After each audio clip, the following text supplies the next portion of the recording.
इसलिए भगवान का तो इनका उद्धार हुआ।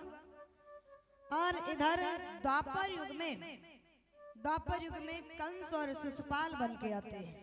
तो कंस का वध भगवान ने कर दिया, मोक्ष हो गया। अब रह जाते शिशुपाल, तो शिशुपाल का वध भी भगवान अपने हाथों से ही करते हैं।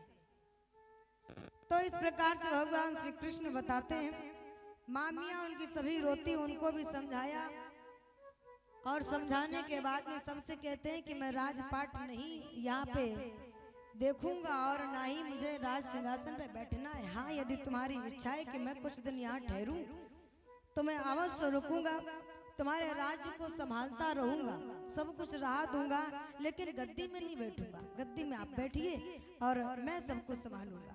भगवान मथुरा में रहकर काफी दिन उन सबको ज्ञान दिया है।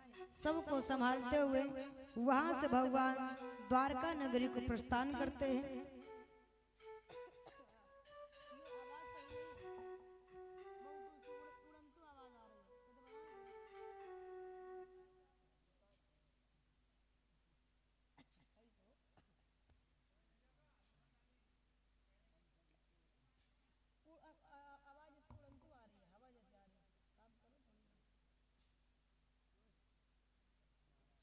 इधर भगवान श्री कृष्ण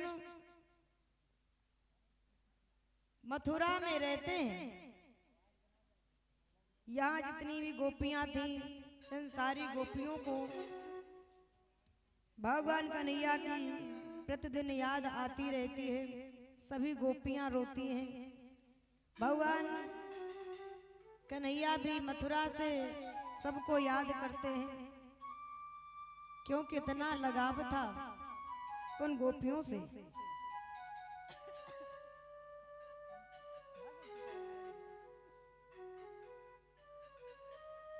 जब यहाँ भगवान इधर से याद करते हैं, उधर गोपियां याद करती है। एक दिन सारी गोपियां रोती ही कहने लगी, हे श्याम, आप हमसे ये कह के गए थे कि हम लौट कर बहुत जल्द आएंगे, लेकिन अभी तक लौट के नहीं आए। ऐसी क्या बात हो गई प्रभु? आप तो भूल ही गए, जाकर के अपने बचनों को भी भूल गए।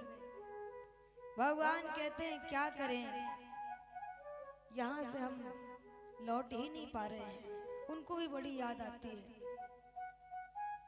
एक दिन भगवान श्री कृष्ण को उद्धव जी ने भोजन करने के लिए दिया। भगवान बैठकर भोजन करने लगे। जैसे निवाला मुंह पे ले जाते, तुरंत उनको याद आ गई और निवाला को रख दिया। उद्धव जी कहने लगे, क्या बात है, आपने खाया क्यों नहीं?